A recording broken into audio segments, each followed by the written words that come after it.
ஓம் சக்தி குருவடி சரணம் திருவடி சரணம். ஆக்கமும் ஆன்மீகமும் ஒரு அற்புதமான துளிர் நேர்களே ஒரு டிப்ஸ் பார்ப்போமா?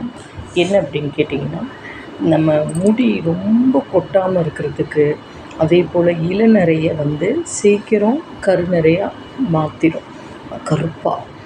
அப்புறம் மெயின் என்ன அப்படின்னு கேட்டிங்கன்னா, சில பேருக்கு சூடு சம்மந்தப்பட்டது இருக்கிறதுனால உச்சந்தலை சூடாகவே இருந்துகிட்ருக்கும். அதுக்கு ஒரு அருமையான டிப்ஸ் என்னன்னு கேட்டிங்கன்னா, 100 தேங்காய் எண்ணெய் டபுள் பாயிலாக வைக்கணும்.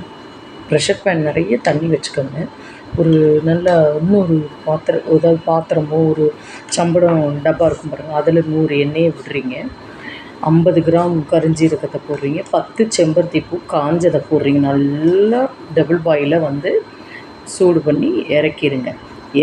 இறக்கினோடனே ஒரு ஸ்பூன் விளக்கெண்ணெயை விட்டு இது பண்ணணும். நீங்கள் தேய்ச்சி பாருங்கள், அட்டகாசமாக இருக்கும், சூப்பராக இருக்கும்.